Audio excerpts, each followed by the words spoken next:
was in Youngstown on Tuesday, and we're chatting up Tim Ryan. Yeah.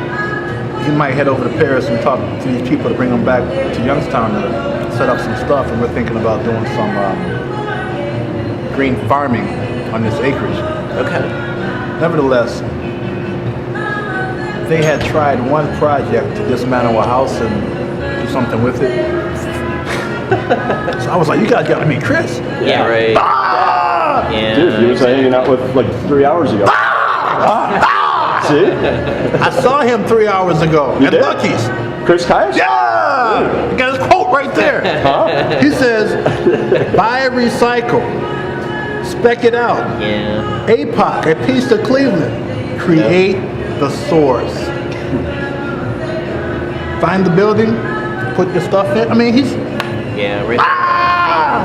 Well, Youngstown is a perfect place for that too, because they have all those old, buildings and stuff like that, and they also have a real community that is valuing, Yes. the place as well as, the sort of reconstitution of Youngstown. Right. Yeah. Nevertheless, here we are, downtown Cleveland, and marble floors and old hickory and whatnot, maple and boardrooms, old carpet, light fixtures. Yeah, just sitting there.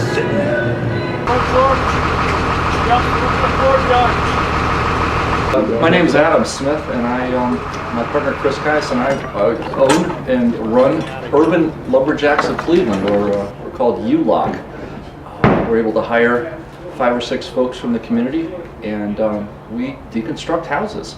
And currently we're at 506 Literary here in Cleveland's Tremont neighborhood, one of the oldest houses on the street, and we are disassembling this house. We're taking it apart piece by piece, and we're attempting to recycle as much as we can.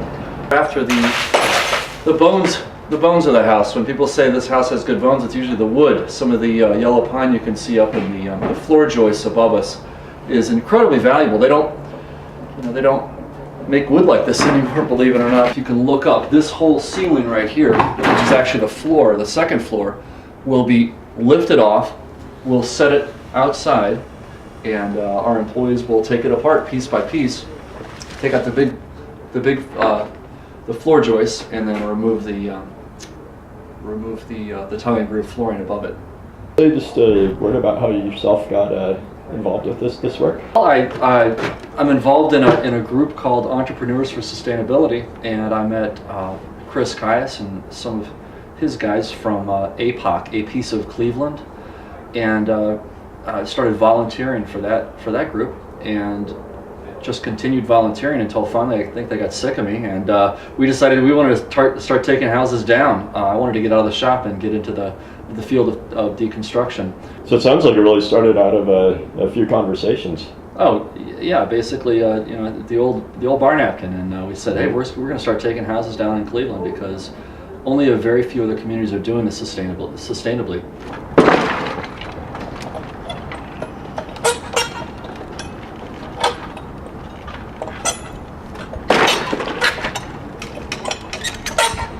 But we do want to make sure that we're financially viable here too. We want to keep this going, and the way the city's going to allow us to keep doing this is by maybe not turning much of a profit, but making sure that it's equitable, fiscally responsible for all parties involved.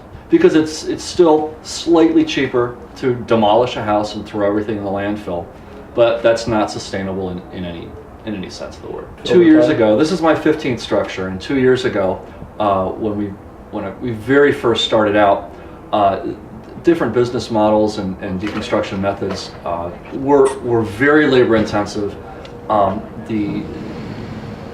They weren't viable at all. We were spending a lot of money to take down 1 or 2 houses. Now we've got it to where we can take this structure down in 5 days for just a small amount over demolition cost. So we're going to be able to take a house down, employ 4 or 5 guys or anybody in the community, and it'll balance out. So we will be able to compete with demolition, traditional demolition. That's what we want.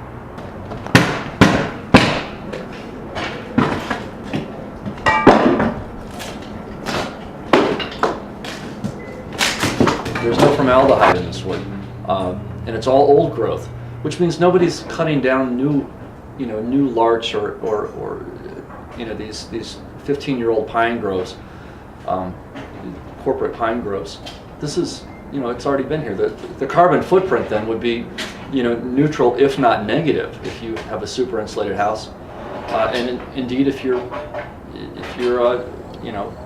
doing everything you can and putting up photovoltaics and creating wind power out of these houses built with old sustainable recycled timbers, you might actually be carbon negative, giving back to the community that way.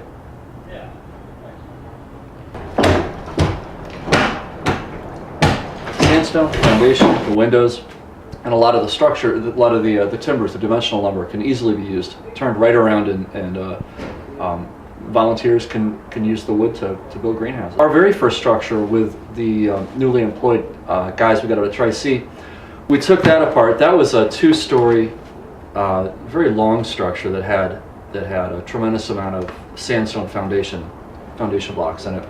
So we set those aside, and they were used then. They were just taken, trucked up, literally blocks up to 101 and Frank, and used as the thermal mass foundation blocks all the way around a newly constructed greenhouse. Some of the dimensional lumber too we used was set that they could put the acrylic panels on. Hopefully more of these greenhouses will pop up. I know we also want to try to work with the botanical gardens and their greenhouses and growing plots, community gardens they put around the city, and use some of our materials for those as well.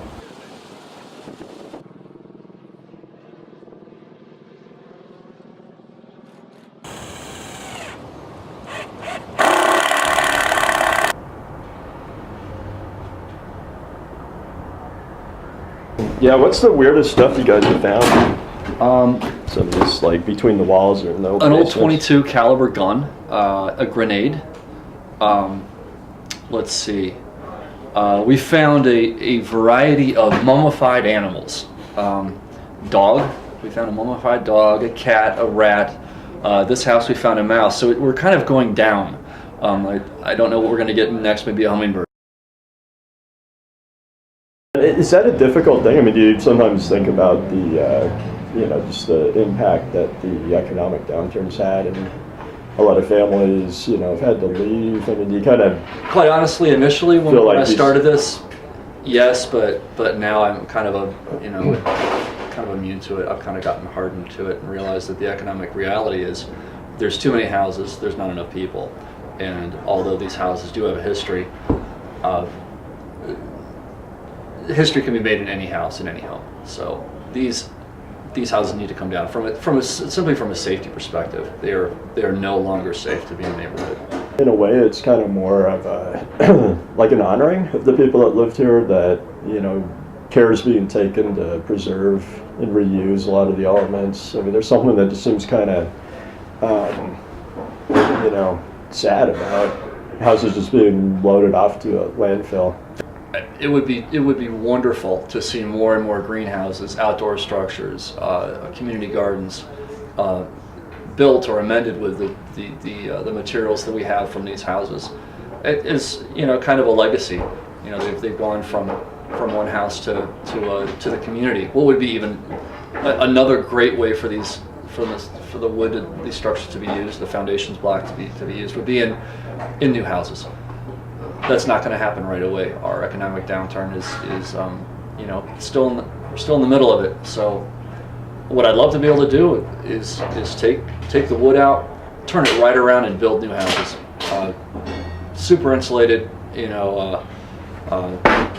R40 insulation houses. Strawbale. Yeah, strawbale. All the new technology, but using old sustainable methods. Right.